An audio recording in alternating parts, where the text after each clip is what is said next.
Germany டோட்முண்டில் Rajamuthirai SK silks paradise வர்த்தக பணியில் 22 ஆண்டுகளை நிறைவு செய்துள்ளது. இப்பொழுது தங்கள் அன்பு வாடிக்கையாளர்களை மகிழ்விக்க மாபெரும் மலிவு விற்பனையை நடத்துகின்றனர். சனிக்கிழமை தோறும் ஒன்று எடுத்தால் ஒன்று இலவசம். கல்யாண பட்டுப்புடவைகள் யாவும் மலிவு விலைகளில் எல்லோருக்கும் ஏற்ற புடவை திணுசுகளை எப்பொழுதும் நீங்கள் தெரிவு செய்ய SK silks Paradise, alter ஸ்ட்ராசா 33, Dortmund, Germany.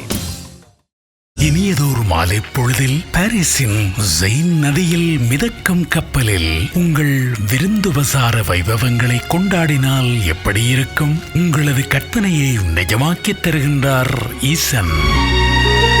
Paris நகரின் ரம்மியமான அழகினை ரசித்தவாறே ஈஃபில் டவரை இருமுறை வலம் வரலாம். உங்கள் விருந்து கொண்டாட்ட ஏற்பாடுகள் அனைத்தையும் நிறைவேற்றித் தருகின்றார் ஈசன். சுராஜ் திரத்த இந்தியன்.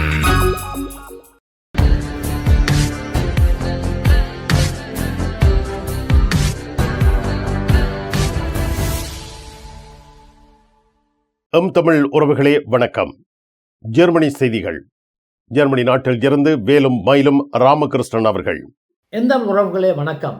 ஜெர்மனி நாட்டில் ஜூரிகளாக நீதிமன்றங்களில் பணியாற்றுகின்றவர்கள் இஸ்லாமிய மத அடையாளங்களுடன் அங்கே கடமையாற்றலாமா என்பது தொடர்பாக பிரச்சினை எழுந்துள்ளது. ஜெர்மனியில் நீதிமன்றங்களில் ஜூரர்களாக கடமையாற்றுகின்ற இஸ்லாமிய பெண்கள் இவ்வாறு கடமையாற்றும் பொழுது முக்காடுகளை அணிய முடியுமா முடியாதா என்ற ஒரு வழக்கொன்று ஓபலன்கரிக் கம் என்று சொல்லப்படுகின்ற நிர்வாக உயர் நீதிமன்றமான ஹம்மில் வழக்கு விசாரணைக்கு எடுத்துக்கொள்ளப்பட்டது. அதாவது அம்ஸ்கரிக்ட் டோட்முண்ட் என்று சொல்லப்படுகின்ற நகர நீதிமன்றம் ஒன்றில் ஜூரியாக கடமையாற்றுவதற்கு இஸ்லாமிய பெண் ஒன்று வந்ததாகவும் இவர் முக்காடு அணிந்து தனது கடமையில் ஈடுபட்ட பொழுது இவர் இவ்வாறு கடமையில் ஈடுபடக்கூடாது என்று இதற்கு பொறுப்பான அமைப்பு தெரிவித்ததாகவும் இதற்கு எதிராக இந்த இஸ்லாமிய பெண்ணானவர் நிர்வாக நீதிமன்றத்தில் வழக்கு தொடர்ந்ததாகவும் தெரிவிக்கப்பட்டுள்ளது. இதே வேளையில் இன்றைய தினம் இந்த வழக்கை விசாரித்த உயர் நிர்வாக நீதிமன்றமானது இவ்வாறு ஜூரியாக கடமையாற்றுகின்றவர்கள் முக்காடுகளை அணியக்கூடாது என்று தனது தீர்ப்பில் தெரிவித்துள்ளதாக தெரிவிக்கப்பட்டுள்ளது. அதாவது இந்த நாட்டிலே நடுநிலைமை என்று சொல்லப்படுகின்ற சமய நடுநிலைமை கொள்கைகள் கடைப்பிடிக்கப்பட வேண்டும் என்ற காரணத்தினால் இவ்வாறு நீதிமன்றம் முடிவெடுத்ததாக தெரிவிக்கப்பட்டுள்ளது. ஜெர்மனியில் இந்த ஆண்டு உதைபந்தாட்ட சாம்பியன் போட்டிகள் நடைபெறுகின்றன. ஜெர்மனியில் இந்த ஆண்டு ஐரோப்பா மைசஸ் என்று சொல்லப்படுகின்ற ஐரோப்பாவிற்கான கால்பந்தாட்ட சாம்பியன் போட்டிகள் நடைபெற இருக்கின்றன. இதே வேளையில் இந்த நிகழ்வு நடைபெறுவதை விட்டு ஐஎஸ் தீவிரவாத அமைப்பினுடைய பிளவுபட்ட அமைப்பான ஐஎஸ்பிகே என்று சொல்லப்படுகின்ற அமைப்பானது பெர்லின், டோட்முண்ட் மற்றும் முன்சென் போன்ற நகரங்களில் இந்த கால்பந்தாட்ட போட்டி நடைபெறும் பொழுது தாக்குதலை மேற்கொள்ள வேண்டும் என்று தங்களது இணையதளத்தில் தெரிவிக்கப்பட்டுள்ளதாக செய்திகள் கூறுகின்றன. அதாவது ஹோர்சான் என்று சொல்லப்படுகின்ற இவர்களுடைய இந்த பிரச்சார கொள்கை அமைப்பானது இவ்வகையான தாக்குதலை நடத்த வேண்டும் என்று வேண்டுதலை விடுத்துள்ளதாக தெரிவிக்கப்பட்டுள்ளது. அதாவது கடந்த மாதம் மாஸ்கோவில் நடைபெற்ற ஒரு தாக்குதலுக்கு இந்த ஐஎஸ்பிகே என்ற அமைப்பானது உரிமை கோரியிருந்தது. இந்த தாக்குதலின் பொழுது 140 பேர் கொலை செய்யப்பட்டார்கள் என்பதும் இங்கே நினைவு கூறத்தக்க விடயமாகும். ஜெர்மனியில் உங்கள் நண்பன் கோபரா ஞானம் நாகரிக நங்கிற்கும் ஆடவருக்கும் ஏற்ற நவீன ரக புடவைகளை ஜெர்மனியில் நாள்தோறும் அறிமுகம் செய்யும் கோபரா ஞானம் ஸ்தாபனத்தில் தரமான ஆடை திணுசுகளை எப்பொழுதும் மலிவு விலைகளில் பெற்றுக் கொள்ளலாம் என்பதை மறந்து விடாதீர்கள். கோபரா ஞானம், டோட்முண்ட். உலக தமிழர்களை அழகின் உச்சமான சுவிட்சர்லாந்தில் சந்திக்க ஓர் அரிய வாய்ப்பு. தி ரைஸ் அமைப்பின் 13வது உலக தமிழர்கள் மற்றும் திறனாளர்கள் மாநாடு நடைபெறும் நாள் ஜூன் 7ஆம் தேதி முதல் 9 வரை 2024 சுவிட்சர்லாந்து நாட்டில் உலக புகழ் பெற்ற டாவோஸ் காங்கிரஸ் சென்டரில். முன்பதிவிற்கு www.tamilrise.org. தொடர்புக்கு 9150060032. ஜெர்மனியின் நகரங்களின் கூட்டு அமைப்பான டொச்சே லாண்ட்கிரைஸ்டாக் என்று சொல்லப்படுகின்ற அமைப்பானது சமூக அரசாங்கத்தினுடைய வீகக்கல்ட் என்று சொல்லப்படுகின்ற சமூக உதவி பண திட்டத்திற்கு தமது கடுமையான எதிர்ப்பை தெரிவித்திருக்கின்றது. அதாவது கடந்த ஆண்டு இந்த சமூக வீகக்கல்ட் என்று சொல்லப்படுகின்ற புதிய சமூக உதவி கொடுப்பனவு திட்டமானது அறிமுகப்படுத்தப்பட்டிருந்தது. இதே வேளையில் இவ்வாறு இந்த சமூக உதவி கொடுப்பனவு திட்டம் அறிமுகப்படுத்தப்பட்ட பிற்பாடு ஒருவர் புதிதாக சமூக உதவி பணத்திற்கு விண்ணப்பம் செய்யும் பொழுது அவரிடம் ஆக கூடுதலாக 40,000 யூரோக்கள் இருந்தால் கூட அவர் சமூக உதவி பணத்திற்கு விண்ணப்பம் செய்ய முடியும் என்றும், அதாவது 1 வருடம் வரையும் இவருக்கு இந்த சமூக உதவி பணம் வழங்கப்படும் என்றும் இந்த புதிய திட்டத்தில் தெரிவிக்கப்பட்டுள்ளது. இதே வேளையில் தனிநபர் ஒருவர் கூடுதலாக 15,000 யூரோக்களை சொத்துக்களாக வைத்திருக்க முடியும் என்றதும் புதிய சமூக உதவி பண திட்டத்தினுடைய கொள்கையின் விளக்கமாகும். இதே வேளையில் இவ்வாறு அரசாங்கம் செய்த நடவடிக்கையானது மிகவும் பிழையான விடயமாக இந்த ஸ்டேட் அட்டாக் என்று சொல்லப்படுகின்ற நகரங்களின் கூட்டு அமைப்பு தெரிவித்திருக்கின்றது. இதே வேளையில் வீடு ஒன்றை புதிதாக ஒருவர் வாடகைக்கு எடுக்கும் பொழுது இவர் அந்த வீட்டினுடைய வாடகையானது சமூக உதவி திணைக்களத்தினால் கடைப்பிடிக்கப்படுகின்ற நியமங்களுக்கு கூடுதலாக இருந்தால் கூட 1 வருடங்களுக்கு சமூக உதவி பணம் இந்த வீட்டு வாடகையை வழங்கி வருவதையும் இந்த நகரங்களின் கூட்டு அமைப்பானது கடுமையாக விமர்சனம் செய்ததுடன் இந்த திட்டங்களில் பாரிய மாற்றங்களை கொண்டு வர வேண்டும் என்றும் இதே வேளையில் சமூக உதவி திணைக்களமானது ஒரு நபரை வேலைக்கு செல்லும் பொழுது அவர் வேலைக்கு செல்லாமல் விட்டால் அவருக்கு எதிராக கூடுதலான நடவடிக்கைகளை மேற்கொள்ள வேண்டும் என்றும் வழங்கப்படுகின்ற சமூக உதவி பணத்தில் கூடுதலான வெட்டுக்களை மேற்கொள்ள வேண்டும் என்றும் இந்த நகரங்களின் கூட்டு அமைப்பு தெரிவித்திருக்கின்றது.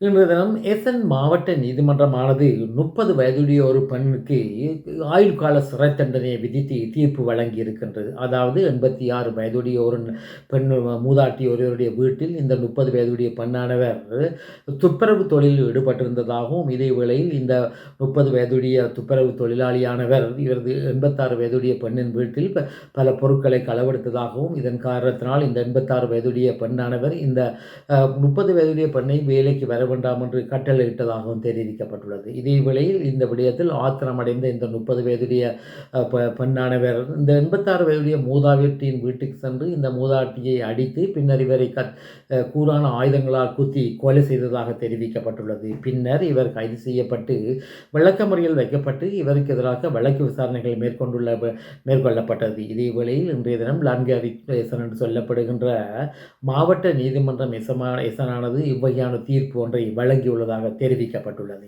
ஜெர்மனி நாட்டின் சமஷ்டி போலீசார் ஜெர்மனியில் காணாமல் போகின்றவர்கள் பற்றிய புள்ளி விவரம் ஒன்றை வெளியிட்டுள்ளனர். ஜெர்மனியின் சமஷ்டி போலீஸ் அமைப்பான BKA என்று சொல்லப்படுகின்ற புண்டஸ் கிரிமினல் ஆம்டானது ஜெர்மனியில் வருடம் ஒன்றுக்கு 10,000க்கு மேற்பட்டவர்கள் காணாமல் போவதாக தமது புள்ளி விவரத்தில் தெரிவித்திருக்கின்றது. அதாவது இவர்களில் இவ்வாறு காணாமல் போனவர்களில் 70% ஆண்கள் என்றும், இதே வேளையில் 1,845 பேர் 13 வயதுக்கு உட்பட்ட சிறுவர் சிறுமிகள் என்றும் தெரிவித்திருக்கின்றது. இதே வேளையில் 14 வயதிற்கும் 17 வயதுக்கும் இடைப்பட்டவர்களில் 3,488 பேர் வருடம் சென்ற ஆண்டு காணாமல் போயுள்ளதாக போலீஸ் திணைக்களம் வெளியிட்டுள்ள அறிக்கையில் தெரிவிக்கப்பட்டுள்ளது. இதே வேளையில் இவ்வாறு காணாமல் போனவர் என்று சொல்லப்படுகின்றவர்கள் பின்னர் வெகு விரைவில் கண்டுபிடிக்கப்படுவதாகவும் அவர்களது புள்ளி விவரத்தில் தெரிவிக்கப்பட்டுள்ளது.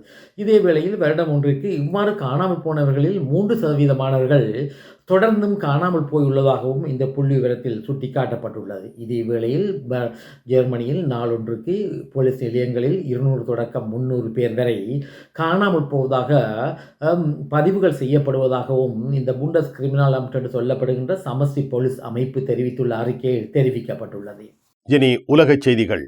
இலங்கையில் ஜனாதிபதி தேர்தலானது வருகின்ற செப்டம்பர் மாதம் 17ஆம் தேதிக்கும் அக்டோபர் மாதம் 16ஆம் தேதிக்கும் இடையில் நடத்தப்பட வேண்டும் என்று இலங்கையினுடைய தேர்தல் ஆணையம் தெரிவித்திருக்கின்றது. அதாவது நியமிக்கப்பட்ட நேரத்தில் இந்த ஜனாதிபதி தேர்தலுக்கான வேட்புமனுக்கள் ஏற்றுக்கொள்ளப்படும் என்றும் தேர்தல் ஆணையம் தெரிவித்துள்ள கருத்தில் தெரிவிக்கப்பட்டுள்ளது. இதே வேளையில் இலங்கையில் ஸ்ரீலங்கா சுதந்திர கட்சியுடைய தலைவராக மைத்திரிபால சிறிசேன அவர்கள் செயற்படுவதற்கு கொழும்பு மாவட்ட நீதிமன்றமானது இடைக்கால தடைமனு உத்தரவு ஒன்றை பிறப்பித்திருந்தது. இதே வேளையில் இன்றைய தினம் இந்த இடைக்கால தடைமனு உத்தரவுக்கு எதிரான முறையில் இலங்கையின் முன்னாள் ஜனாதிபதி மைத்திரிபால சிறிசேன அவர்கள் சிவில் மேல்முறையீட்டு நீதிமன்றத்தில் ஒரு மனுவை தாக்கல் செய்துள்ளதாக இலங்கையிலிருந்து வரும் செய்திகள் தெரிவிக்கின்றன.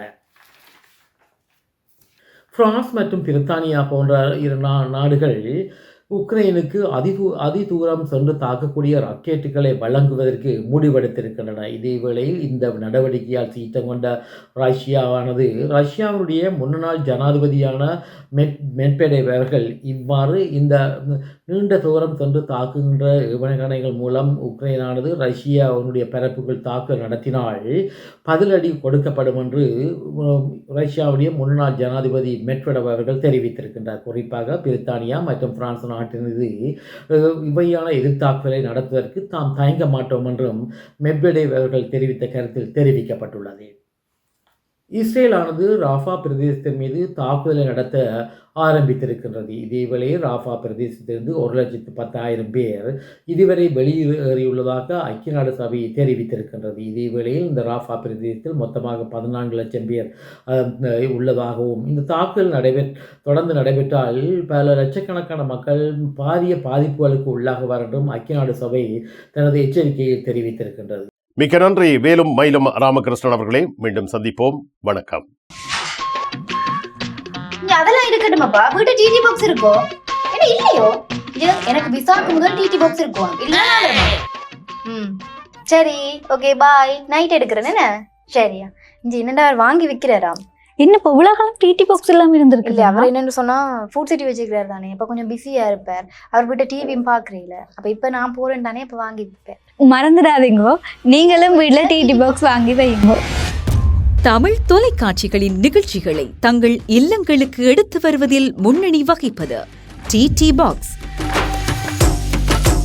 நீங்கள் விரும்பும் தொலைக்காட்சி நிகழ்ச்சிகளை இலகுவாக பார்த்து மகிழ டிடி பாக்ஸ்.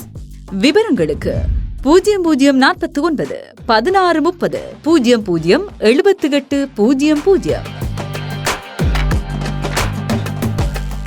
ஜெர்மனி டோட்முண்டில் ராஜமுத்திரை எஸ்கே சில்க்ஸ் பரடைஸ் வர்த்தக பணியில் 22 ஆண்டுகளை நிறைவு செய்துள்ளது. இப்பொழுது தங்கள் அன்பு வாடிக்கையாளர்களை மகிழ்விக்க மாபெரும் மலிவு விற்பனையை நடத்துகின்றனர். சனிக்கிழமை தோறும் 1 எடுத்தால் 1 இலவசம். கல்யாண பட்டுப்புடவைகள் யாவும் மலிவு விலைகளில் எல்லோருக்கும் ஏற்ற புடவை திணிசுகளை எப்பொழுதும் நீங்கள் தெரிவு செய்ய SK silks paradise, alter ஸ்ட்ராசா 33, Dortmund, Germany.